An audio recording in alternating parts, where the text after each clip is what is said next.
அனைவருக்கும் வணக்கம். நான் உங்கள் அருளானந்த விபூதி சித்தர். இன்னைக்கு நம்ம பார்க்க போறது மூச்சு திணறல், சுவாசம் சம்பந்தப்பட்ட பிரச்சனைக்கு உண்டான தொலைதூர சிகிச்சையை நம்ம இன்னைக்கு பார்க்க போறோம். நிறைய பேருக்கு மூச்சு பிடிப்பு, சுவாசம் சம்பந்தப்பட்டது, மூச்சு திணறல், மூச்சு விடுவதில் ஏற்படக்கூடிய சிரமங்கள் என்று சொல்லக்கூடிய பல விதத்துல சிக்கல்களுக்கு ஆளாகி இருக்காங்க. அந்த நிலையில நம்ம இன்னைக்கு சுவாசம் சம்பந்தப்பட்ட அனைத்து பிரச்சனையும் தீர்ப்பதற்கு உண்டான தொலைதூர சிகிச்சையை தான், டிஸ்டன்ஸ் ஹீலிங்கை தான் இன்னைக்கு நம்ம பார்க்க போறோம். வாங்க பார்க்கலாம்.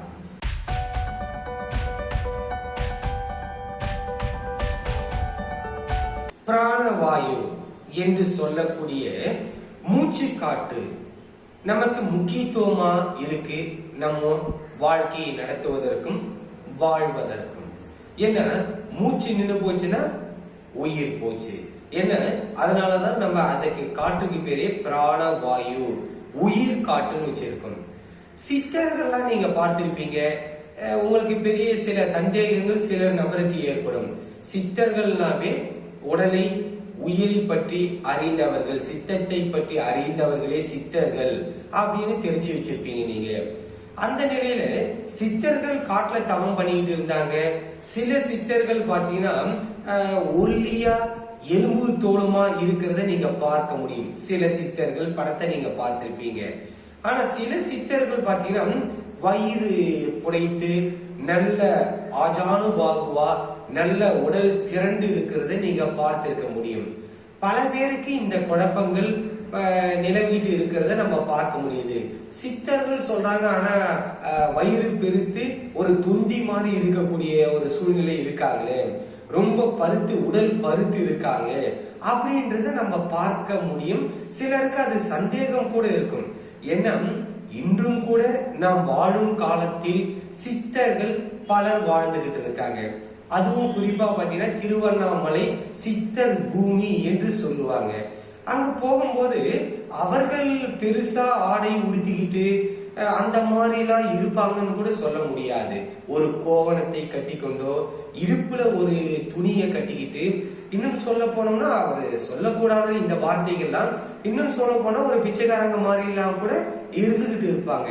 ஏன்னா புறந்தூய்மை நீரால் அமையும், அகந்தூய்மை வாய்மையால் காணப்படும் என்று சொன்னாங்க பெரியவங்க. அவங்க அகத்தை தூய்மைப்படுத்துவதற்கு மட்டுமே விரும்பியவர்கள், புறத்தை பத்தி அவங்க கவலைப்படுறது கிடையாது. ஏன்னா பல பேர் உள்ளுக்குள்ள அழுக்க வச்சிட்டு இருக்காங்க, மனசுக்குள்ள. அவங்களோட மனம் தூய்மையா இருக்கு, புறத்துல வேணுமா அழுக்கு இருக்கலாம். இறைவனை உணர்வதற்கு அகத்தூய்மை தான் முக்கியமே தவிர புற தூய்மைக்கு முக்கியத்துவம் கிடையாது. இறைவன் எல்லாம் உள்ளம் தூய்மையா இருக்கக்கூடிய நபர்கள் இடத்துலதான், உள்ளத்துலதான் குடிகொண்டு இருப்பாங்க சொல்லுவாங்க. இறைவனை உணர முடியும். 6 பழி செயல்கள் சொல்லுவாங்க: பேராசை, சினம், கடும்பற்று, உயர்வு தாழும் மனப்பான்மை, முறையற்ற பால் கவர்ச்சி, வஞ்சம் என்ற 6 தீய குணங்களை சொல்லுவாங்க. இந்த 6 தீய குணங்கள் எது இருந்தாலும் உங்ககிட்ட அல்லது நீங்களோ இறைநிலையை உணர்வதும் கடினமாயிடும், இறை ஞானம் உங்களுக்கு கிடைப்பதும் கடினமாயிடும். அப்ப இந்த 6 பாவச் செயல்கள்ல இருந்து விலகி மனதை ஓர்மைப்படுத்தி, கூர்மைப்படுத்தி, சீர்மைப்படுத்தும் பொழுது எண்ணம், சொல், செயல் எல்லாமே தூய்மை அடைந்து இறை ஞானத்தை அடைவதற்குண்டான வாய்ப்பு உங்களுக்கு கிட்டும். சரிங்க, இறை ஞானத்தை அடைஞ்சு நம்ம என்ன பண்ண போறோம் அப்படின்னு நம்ம பார்க்கும் பொழுது, சொல்லும் பொழுது அனைவருமே பாத்தீங்கன்னா கர்மயோக நெறி நம்ம எல்லாருக்குமே இருக்கு. கர்மயோக நெறி எல்லாருக்குமே இருக்கு. யாரும் தனி மனிதனா இந்த சமுதாயத்துல வாழல. தனி மரம் தோப்பாகாதுன்னு சொல்லுவாங்க. ஒவ்வொருத்தர் வாழ்வதற்கும் உடுத்தி கொண்டு இருக்கக்கூடிய உடையா இருந்தாலும் சரி, அணிந்து கொண்டு இருக்கக்கூடிய மாலைகளா இருந்தாலும் சரி, சாப்பிடக்கூடிய உணவா இருந்தாலும் சரி, இந்த சமுதாயத்துல ஒவ்வொருத்தருடைய உழைப்பை பயன்படுத்தி கொண்டே நாம் வாழ்ந்து கொண்டு இருக்கிறோம். தனிமரம் தோப்பாகாது. தான், குடும்பம், சமுதாயம், ஊர், உலகு அப்படின்னு பெரியவங்க சொல்லி இருக்காங்க. எல்லாரும் நல்லா இருக்கக்கூடிய எண்ணத்தை நாம் வளர்த்துக்கணும். நம்மால் முடிந்த உதவிகளை நாம் அனைவருக்கும் செய்யணும். ஏன்னா ஒரு குழந்தை இருக்கு, குழந்தைக்கு பாலூட்டி தாளாட்டி சீராட்டி ஒரு அம்மையார் ஒரு அம்மா அந்த குழந்தைய வளர்க்கறாங்க. பெரியவனாகிறாரு, படிச்சு பெரியவனாயிட்டு உத்தியோகம் போறாரு, திருமணம் பண்றாரு. இவர் வளர வளர அந்த அம்மா அவங்க அம்மாவோட தோற்றங்கள் உடலோட வலு அனைத்தும் குன்றிக் கொண்டே வருகிறது. எப்படி இவர் குழந்தையா இருந்து பெரியவர் ஆறாரோ அந்த மாதிரி அந்த அம்மா பெரியவங்களா இருந்து குழந்தை மாதிரியாக வந்துடுறாங்க. வரும்பொழுது அவங்க இந்த குழந்தையோட கிட்ட இருந்து எதிர்பார்க்கிறாங்க பாதுகாப்பையும் சரி உணவையும் சரி வாழ்க்கை ஓட்டுவதற்கு உண்டான தேவைகளை இந்த குழந்தை கிட்ட இருந்து எதிர்பார்க்கிறாங்க. அப்போ எப்படி குழந்தையா அம்மா கிட்ட இருந்து எல்லாத்தையும் பெற்று வளர்ந்தோமோ அதே மாதிரி அந்த அம்மையார் உடல் நலம் குன்றும் பொழுது வயோதிகம் ஏற்படும் பொழுது தன்னால் பொருள் ஈட்டி வாழ முடியாது என்ற நிலை வரும் பொழுது அது தாயோ தகப்பனோ யாராக இருந்தாலும் அவர்களுக்கு கடமை செய்வது கர்மயோக நெறியை செய்வது ஒவ்வொரு மனிதர்களுடைய கடமை. அந்த நிலையில தான் சித்தர்கள் ஞானிகள் மகான்கள் எல்லோரும் தான் பெற்ற இன்பம் பெருகை வையகம் என்ற நோக்கத்தின் கண் அவர்களுக்கு தெரிந்த விஷயங்களை உபதேசங்கள் மூலமாகவும் தீட்சைகள் மூலமாகவும் ஆசீர்வாதங்களின் மூலமாகவும் பாடல்கள் மூலமாகவும் பல குறிப்புகளை கொடுத்திருந்தாங்க. இதை பயன்படுத்தி கொண்டு பிற்காலத்தில் வரக்கூடிய சந்ததியினர் சமுதாயத்தில் மக்கள் இதை பயன்பெற்று நீடூடி நலமாக வாழ வேண்டும் என்ற நோக்கத்தின் கண் தான் கொடுத்திருந்தாங்க. அந்த நிலையில நம்ம நிறைவா வாழ்க்கையை வாழ வேண்டும் என்றால் இந்த பிராணன் என்று சொல்லக்கூடிய உயிர், பிராணன் என்று சொல்லக்கூடிய சுவாச காற்று, மூச்சு காற்று சிறப்பாக இயங்கும் பட்சத்தில் மனிதர்கள் நோயற்ற வாழ்க்கை வாழ முடியும். உணவே இல்லாம கூட வாழ முடியும். சித்தர்கள் பார்த்தீங்கன்னா நம்ம சொன்ன மாதிரி பல சித்தர்கள் ஞானிகள் உடல் பெருத்து வயிறு பெருத்து இருப்பாங்க. பக்கத்திலே பாத்தீங்கன்னா இன்னொரு சித்தர் எலும்புந்தூரமா இருந்துட்டு இருப்பாரு. நமக்கு ஒரே குழப்பமா இருக்கும், என்னடா இது இவர் இப்படி இருக்காரு அவர் அப்படி இருக்காரு. அப்ப இவங்கெல்லாம் போலி சாமியார்களா, போலியான வேடம் தரித்து இருக்காங்களா, பிச்சை எடுப்பதற்காக உணவுக்காக வேடம் தரித்து இருக்காங்களா அப்படின்னு கூட நமக்குள்ள ஐயப்பாடுகள் ஏற்படும். யாருக்கெல்லாம் உடல் பெருத்து வயிறு பெருத்து இருக்காங்களோ அதுவும் குறிப்பா வயிறு பெருத்து இருக்காங்களோ அவங்கெல்லாம் வாசி யோகத்தை பழகி கொண்டிருக்கிறார்கள் என்பதுதான் நிதர்சனமான உண்மை. அதுதான் மறைபொருளான ஒரு சீக்ரெட். என்ன காரணம்னா அவங்கெல்லாம் உணவை கூட தவிர்த்திடுவாங்க. சுவாசத்தை மட்டுமே மூச்சு காற்றை மட்டுமே உயிராக எடுத்துக்கொண்டு உணவாக எடுத்துக்கொண்டு அதில் உள்ள காற்றில் உள்ள சக்திகளை பிரித்தே உடல் இயக்கத்துக்கு தேவையான ஆற்றலை அவர்கள் எடுத்துக்கொள்வாங்க.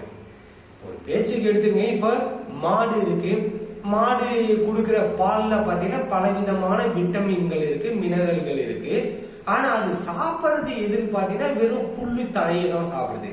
அந்த தழைக்குள்ள இருக்கக்கூடிய விட்டமின் பாத்தீங்கன்னா 1-2 மட்டும் தான் இருக்கு, அதுல உள்ள சக்திகள். ஆனா வெறுமனே ஒரு தழையை உண்டு அந்த தழையில இருக்கக்கூடிய மறைபொருளாக மறைந்து ஒளிந்து கொண்டு இருக்கக்கூடிய சக்தியை பிரித்து தன்னுடைய ஆற்றல்களாக உயிருக்கு இயக்கத்திற்கு தேவையான ஆற்றல்களாக மாற்றிக் கொள்ளும் பொழுது அந்த மாட்டிலிருந்து கிடைக்கக்கூடிய பால்ல இருந்து வரக்கூடிய சக்தி பாத்தீங்கன்னா பல ஆற்றல்கள் பல சக்திகள் இருக்கு. ஒரு 5 அறிவு ஜீவனால அந்த புல்லுல இருந்து ஒரு வைக்கோல்ல இருந்து தனக்கு தேவையான ஆற்றல்களை பிரித்து உயிர் வாழ முடிகின்றது என்றால் மனிதனாக இருக்கக்கூடிய 6 அறிவு படைத்த மனிதனாக இருக்கக்கூடிய நம்மால் 7ஆம் அறிவை நோக்கி நகர்ந்து கொண்டு இருக்கக்கூடிய நம்மால் ஏன் இது எல்லாம் முடியாது? மனிதர்கள் அனைவராலேயும் முடியும். வெறும் காற்றை மட்டுமே உட்கொண்டு வாழ முடியும். என்ன செய்யணும்னா சில பயிற்சிகள் இருக்கு, எளிமையான பயிற்சிகள் தான், கடினம்லாம் சொல்ல முடியாது. பட் எதுவா இருந்தாலும் முயற்சியோடையோ இகழ்ச்சி அடையாருனாங்க. ஒரு பலனை அறுவடை செய்வதற்கு நீங்க பயிற்சி பண்ணி தான் தீரணும். இப்போ ஒரு குழந்தைய பெற்றுக்கணும்னா 10 மாசம் தாய் கர்ப்பப்பையில சுமந்தாதான் அந்த குழந்தை பிரசவிக்க முடியும். ஒரு பையன் படிக்கிறான்னா காலாண்டு தேர்வு, அரையாண்டு தேர்வு முடிஞ்சாதான் முழு ஆண்டு தேர்வுல அவர் வெற்றி பெற முடியும். இன்னைக்கு இருக்கிற கொரோனா நோயால இன்னைக்கு வெற்றி சதவீதம் கொடுத்துட்டாங்கன்றதுக்காக எல்லா நேரத்திலையும் இந்த மாதிரி ஏற்படுங்களா? அப்போ எல்லா ஒரு சித்திகளுக்கும் எல்லா ஒரு விஷயத்திற்கும் முயற்சி செய்ய வேண்டும். முயற்சி எதுவுமே இல்லைன்னா பலனை அறுவடை செய்ய முடியாது. விதைத்தவன் உறங்கினாலும் விதைகள் உறங்குவதில்லை என்று சொல்லுவாங்க. அந்த நிலையில எல்லாத்தையுமே நீங்க செயலை செய்யணும். செயல் எண்ணம் சொல் செயல தூய்மையாகவும் நேர்மையாகவும் ஓர்மையாகவும் கூர்மையா செய்யணும். செயல்கள் தூய்மையா இருந்தா பலன்கள் உங்களுக்கு ஆட்டோமேட்டிக்கா வந்துடும். கடமையை செய், பலனை எதிர்பார்க்காதே என்று கீதையில சொன்னாங்க. அந்த நிலையில தான் இந்த தொலைதூர சிகிச்சையை நம்ம கொடுத்துக்கிட்டு இருக்கோம். இந்த தொலைதூர சிகிச்சை எல்லாராலும் நீங்க கூட கற்று தேர முடியும். உங்களாலையும் இந்த டிஸ்டன்ஸ் ஹீலிங் சொல்லக்கூடிய தொலைதூர சிகிச்சையை கொடுக்க முடியும். அதுக்குண்டான பயிற்சிகளை நீங்கள் மேற்கொள்ளும் பொழுது உங்க உடலை நீங்க பாதுகாத்துக் கொள்வதோடு மட்டுமல்லாமல் சமுதாயத்தில், நான் இந்த சமுதாயத்துல தான் நம்ம பிறக்கிறோம், அடுத்தவங்களோட தயவோட தான் நம்ம பெரியவங்க சொல்லுவாங்க, ஒரு பிடி உணவில் உலக ஒற்றுமை கண்டிடு அப்படின்னு சொல்லுவாங்க ஞானிகள். இப்போ ஒரு பிடி உணவு நமக்கு வருது. இந்த உணவு நமக்கு கிடைப்பதற்காக பின்னால் இருக்கக்கூடிய நபர்கள் எண்ணற்றவர்கள் இருக்காங்க. நேரடியா பார்ப்போம். இப்போ உணவு சாப்பிடுறோம், உணவு சமைத்து கொடுக்கக்கூடிய அன்னையோ மனைவியோ சகோதரர்களோ சகோதரியோ யாரோ உங்களுக்கு உணவு சமைச்சு கொடுக்கறாங்க. அவருக்கு பின்னாடி அந்த உணவு, நம்ம வீட்டுக்கு அரிசி வந்துருச்சு, சமைச்சிட்டாங்க. அந்த நம்ம வீட்டுக்கு அரிசி வர்றதுக்கு முன்னாடி பாத்தீங்கன்னா கடையில இருக்கு. கடையில வர்றதுக்கு முன்னாடி பாத்தீங்கன்னா ரைஸ் மில் இருக்கு. அதுக்கு முன்னாடி பாத்தீங்கன்னா ஒரு விவசாயி அவர்கிட்ட இருக்கு. அவர்கிட்ட இருந்து அடுத்தவர்கள் டிரான்ஸ்போர்ட் மூலமா எடுத்துட்டு வந்து அதை தூய்மைப்படுத்தி உமிகளை நீக்கி கடைக்கு கொண்டு வந்து விற்பனை பண்ணி இத்தனை பேரோட கை மாறிதான் நம்ம கையில ஒரு பிடி உணவா வருது. அப்ப இந்த உணவுக்கு பின்னாடி இருக்கக்கூடிய அத்துணை அன்பர்களுக்கும் நம்மால் முடிந்த உதவிகளை நாம் செய்ய வேண்டும் அல்லவா? இததான் பெரியவங்க ஞானிகள் மகான்கள் சொல்லுவாங்க. உற்ற செல்வம் உடல் உழைப்பு அறிவை கொண்டு உலகோர்க்கோர் தொண்டாற்றி இன்பம் காண்போம் அப்படின்னு சொல்லுவாங்க. உங்களால முடிந்த உதவிகள், சிலரால முடியும் உடல் உழைப்பு கொடுக்க முடியும், சிலருக்கு உடல் உழைப்பு கொடுப்பதற்கு உண்டான ஆற்றல் அவர்கிட்ட இருக்காது, உடல் வலு அவர்கிட்ட இருக்காது.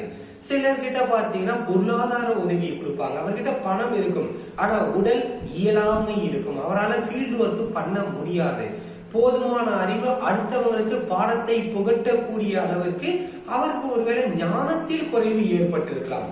அப்போ அததான் ஞானிகள் சொல்றாங்க, உற்ற செல்வம் உடல் உழைப்பு அறிவை கொண்டு உலகிற்கோர் தொண்டாற்றி இன்பம் காண்போம் அப்படின்னு சொல்லியிருக்காங்க. ஒவ்வொருவரும் நம்மளுடைய கடமைகள் என்ன என்றால் இந்த சமுதாயத்திற்கு நம்மால் முடிந்த உதவிகளை கட்டாயம் நம்ம செய்யணும். அதுதான் மானிட பிறவியா பிறந்ததோட நோக்கம். பிறகு மனித நிலையிலிருந்து புனிதனாகி மகானாகி சித்தராக ஒவ்வொருவராலும் முடியும். ஏன்னா நம்முடைய சித்தர்கள்னா யாருன்னா நம்ம ஒரு 10 தலைமுறைக்கு முன்பாக, ஒரு 5-6 தலைமுறைக்கு முன்பாக நம்முடைய பாட்டன் முப்பாட்டன் தான் சித்தர்களா வாழ்ந்திருக்காங்க. அவர்களும் மனிதனா பிறந்துதான் சித்தர்கள் ஞானத்தை உணர்ந்து இறை நிலையை உணர்ந்து இறை நிலையோட கலந்து இருக்காங்க.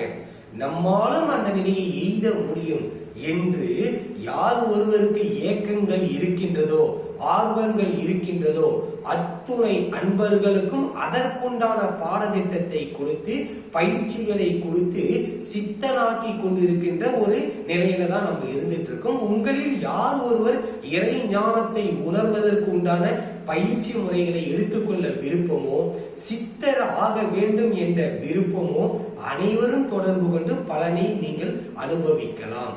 சரி, விஷயத்துக்கு வருவோம். இப்போ நிறைய மனிதர்கள் பார்த்தீங்கன்னா இந்த சுவாசம் சம்பந்தப்பட்ட பிரச்சனையில இருக்காங்க, மூச்சு சம்பந்தப்பட்ட பிரச்சனையில இருக்கிறது நம்மளால பார்க்க முடியுது. குறிப்பா எடுத்துட்டீங்கன்னா ரொம்ப தூரம் நடக்கும் பொழுது அவங்களுக்கு மூச்சு வாங்கும். அதுக்கடுத்து படிக்கட்டு ஏறும் பொழுது பாத்தீங்கன்னா மூச்சு வாங்கணும் சொல்லுவாங்க, மேல் மூச்சு கீழ் மூச்சு வாங்குதுங்க அப்படின்னு சொல்லுவாங்க. பொதுவாகவே சிலருக்கு இயல்பா நார்மலா சுவாசம் போயிட்டு வந்துட்டு இருக்காது. அதுலயும் குறிப்பா பாத்தீங்கன்னா சூரிய கலை சந்திர கலைன்னு சொல்லுவாங்க. இடகலை பின்கலை சுழிமுனை நாடி என்று இருக்கு. 10 விதமான வாயுக்கள் இருக்கு, தச வாயுக்கள் இருக்கு, தச நாடிகள் இருக்கு. இத பத்தி இன்னொரு வீடியோல அடுத்தடுத்து நம்ம பார்க்கலாம். இப்ப சுவாசம் சம்பந்தப்பட்ட பிரச்சனையில இருக்கக்கூடியவங்களுக்கு உண்டான தொலைதூர சிகிச்சையை தான் நம்ம இப்ப கொடுக்க போறோம். இந்த சிகிச்சை யார் யாருக்கெல்லாம் பலன் அளிக்கும், எந்தெந்த நபர்களுக்கெல்லாம் இது பலனை அளிக்கும், எந்த துன்பத்தை போக்கும் என்பதை இப்ப நம்ம பார்க்கலாம். முதல்ல அதை தெரிஞ்சுக்கங்க. யாருக்கெல்லாம் கொஞ்ச தூரம் நடந்தாவே மூச்சு இறைக்குதோ, இல்லைங்க நார்மலா தான் இருக்கு நானு, ஆனா கொஞ்சம் நடந்தாவே எனக்கு மூச்சு இறைக்குது, மேல் மூச்சு கீழ் மூச்சு வாங்குது என்று சொல்லக்கூடிய நபர்களுக்கு, அதுக்கடுத்து படிக்கட்டு ஏறும் பொழுது மூச்சு திணறுது, மூச்சு வாங்குது என்று சொல்லக்கூடிய நபர்களுக்கு, அப்புறம் மூச்சு திணறல் இருக்கக்கூடியவங்களுக்கும், இவங்களுக்கெல்லாம் இப்ப கொடுக்கக்கூடிய இந்த மூச்சு பயிற்சியில தொலைதூர சிகிச்சையில உங்களுக்கு பலனை நீங்க எடுக்க முடியும், பார்க்க முடியும், உடனே நீங்க அனுபவிக்க முடியும். இந்த பயிற்சி பண்ணிட்டு நீங்க நடந்து பார்க்கலாம், இந்த பயிற்சி பண்ணிட்டு நீங்க படிக்கட்டை ஏறி பார்க்கலாம். உங்களுக்கு முன்பாக இருந்த விஷயத்திலிருந்து குறைந்து இருக்கக்கூடிய ஒரு நிலையை இப்பவே உங்களால உணர முடியும். மிகவும் எளிமையான பயிற்சி தான். நீங்க அமைதியா உட்காந்துட்டு ஒரு சேர்ல உட்காந்துங்க, தலை கழுத்து முதுகு ஒரே சேர்ல நேர்கோட்டுல அமைதியா உட்காந்துடுங்க. நீங்க கண்களை மூடிக்கிட்டு நீங்க அப்படியே உங்களுடைய மார்பகம், கண்களை மூடிக்கொண்டு உங்களுடைய மார்பகம், ஏன்னா அங்கதாங்க நமக்கு சுவாசம் சம்பந்தப்பட்ட கருவிகள் இருக்கு, உறுப்புகள் இருக்கு. அதனால கண்களை மூடிட்டு அமைதியா உட்காந்துட்டு உங்களுடைய மார்பகத்தையே கவனிக்கணும். ஏன்னா நுரையீரல்கள் அங்கதாங்க நமக்கு இருக்கு, அப்படியே கவனிக்கிறீங்க. அமைதியா உட்காந்துட்டு உங்களுடைய எண்ணங்கள் முழுவதும் அங்கேயே கவனிங்க, மார்பகத்திலேயே கவனிங்க. நான் இன்ஸ்ட்ரக்ஷன் கொடுத்துட்டே இருப்பேன். உங்களுக்கு அதுக்கேற்ற மாதிரி மாறுதல்களை மாற்றங்களை உங்க உள்ளுக்குள்ள இன்னர் பாடியில உங்களால உணர முடியும். சரிங்களா? பயிற்சி செய்வோம். தலை கழுத்து முதுகு நேர்கோட்டில் உட்காந்துக்குங்க, கைகளை கோத்து மடி மேல வச்சுக்கோங்க. கண்களை மூடிய நிலையில உங்க மார்பகத்தையே கவனிங்க. மார்பகம், உள் உறுப்புகள் ஆழ்ந்து கவனிங்க. கவனங்கள் முழுவதும் உங்க மார்பகத்திலையும் உள் உறுப்புகளையுமே கவனிங்க. உள் உறுப்பு கவனிக்க முடியலனாலும் பரவாயில்ல, கவனம் மார்பகத்திலேயே வையுங்க, செஸ்டிலேயே வையுங்க. ஆழ்ந்து கவனிங்க. எண்ணங்கள் மார்பகத்தில் இருக்கட்டும், செஸ்டில் இருக்கட்டும், நான் சொல்றதை காது கொடுத்து கேளுங்க. ஆழ்ந்து கவனிங்க.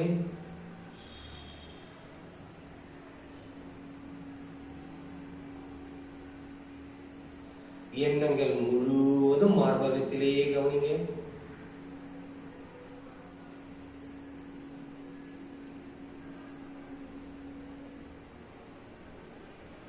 இப்போ உங்களுடைய நுரையீரல்கள் ஒருவேளை அதற்குள்ள ஏற்பட்டு இருக்கக்கூடிய சளி தொந்தரவுகள், டஸ்ட் அலர்ஜி என்று சொல்லக்கூடிய பிரச்சனைகள் அனைத்துமே பாத்தீங்கன்னா இப்ப சுத்திகரிக்கப்பட்டு கொண்டிருக்கிறது. ஆழ்ந்து கவனிங்க. உங்க மார்பகத்தையே கவனிங்க, செஸ்டியே கவனிங்க. உங்களுடைய நுரையீரல்கள் இப்போ தூய்மைப்படுத்தப்பட்டு கொண்டிருக்கின்றது. அங்கு இருக்கக்கூடிய தேவையில்லாத கழிவுகள் வெளியேற்றப்பட்டு கொண்டிருக்கிறது. அங்கு இருக்கக்கூடிய கழிவுகள் அத்தனையும் வெளியேற்றப்பட்டு கொண்டிருக்குது.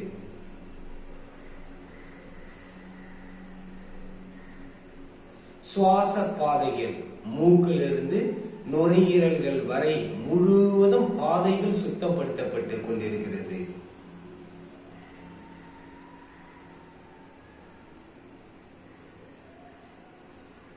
இப்போ உங்களோட மார்பு மையம் என்று சொல்லக்கூடிய இந்த இடத்துல, மார்பு மையத்துல ஒரு லேசான வெப்பம் உருவாகிறத உங்களால உணர முடியும். ஆழ்ந்து கவனிங்க. அந்த இடம் தான் அநாகதம் சொல்லுவாங்க. அங்க லேசா மார்பகத்தோட மையத்துல ஒரு அழுத்தம், வெப்பம் உருவாகிறத உங்களால உணர முடியும். அப்படியே கவனிங்க. கண்களை மூடிய நிலையில கவனிங்க.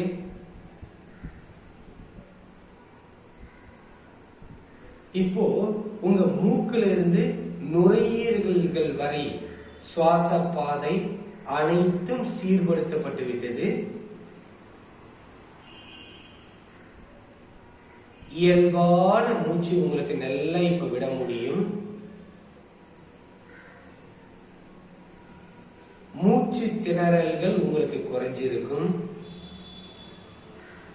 சுவாச பாதை சுவாசம் இப்பொழுது உங்களுக்கு சீர்பட்டு இருக்கும். மெதுவா கண்களை திறந்துக்குங்க. இப்போ நீங்க நடந்து பாருங்க அல்லது படிக்கட்டை ஏறி பாருங்க. உங்களுடைய சுவாசத்தை கவனிங்க. முன்பு இருந்ததை விட இப்ப சுவாசம் சீர்பட்டு இருக்கும். நீங்க படிக்கட்டு ஏறி பார்த்தீங்கன்னா முன்னாடி உங்களுக்கு மூச்சு திறனர்கள் இருந்ததை விட குறைஞ்சி இருக்கும். உங்களுக்கு நல்ல சுகம் அடைந்து இருப்பதை உங்களால நல்லா உணர முடியும். இந்த நிலையில ஏற்படக்கூடிய சுவாசம் சம்பந்தப்பட்டது ஏற்கனவே சொன்ன மாதிரி மூச்சு திணறல், நடந்தா மூச்சு வாங்குறது, படிக்கட்டு ஏறும்போது ஏற்படக்கூடிய மூச்சு வாங்குறது, இந்த தன்மையிலிருந்து நீங்க சுகம் ஆகி இருப்பீங்க. இந்த வீடியோவை உங்களுக்கு தேவையான பொழுதெல்லாம் நீங்க பார்த்துக்கிட்டீங்கன்னா முழுவதுமாக இந்த சுவாச பிரச்சனையிலிருந்து நீங்க விடுபட்டுவீங்க. சுவாசம் சீர்படும். ஏன்னா பிராணன் தான் உயிர் காட்டா இருக்கு, பிராண வாயுவா இருக்கு. மூச்சு காற்று சிறப்பா போச்சுன்னா நம்மளுடைய ஆயுள் கூடும் என்று பல சித்தர்கள், ஞானிகள், குறிப்பா அவை பிராட்டியார் போன்ற பல பேர்கள் இந்த சுவாசத்துக்கு முக்கியத்துவம் கொடுத்திருக்காங்க. ஏன்னா சுவாசம் தான் உயிரா இருக்கு. அந்த நிலையில இன்னைக்கு சுவாச பிரச்சனைக்கு உண்டான தொலைதூர சிகிச்சையை கொடுத்திருக்கும், டிஸ்டன்ஸ் ஹீலிங்கை கொடுத்திருக்கும். உறுதியா உங்களுக்கு மாற்றங்கள் ஏற்பட்டிருக்கும். நீங்க பயிற்சியை பண்ணும்போது, நடந்து பார்க்கும்போது, ஸ்டெப்ஸ் ஏறும்போது உங்களுக்குள்ள அந்த மாற்றங்கள் ஏற்பட்டு இருப்பதை உங்களால உணர முடியும்.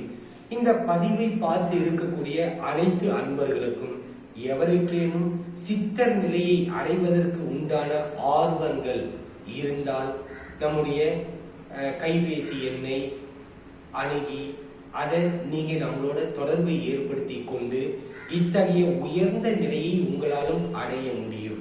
இந்த மாதிரி நம்மளுடைய பதிவுகள் உங்களுக்கு உடனுக்குடன் வரணும்னா நம்மளுடைய சேனலை சப்ஸ்கிரைப் பண்ணிக்கங்க, லைக் பண்ணுங்க, கமெண்ட் பண்ணுங்க, ஷேர் பண்ணுங்க.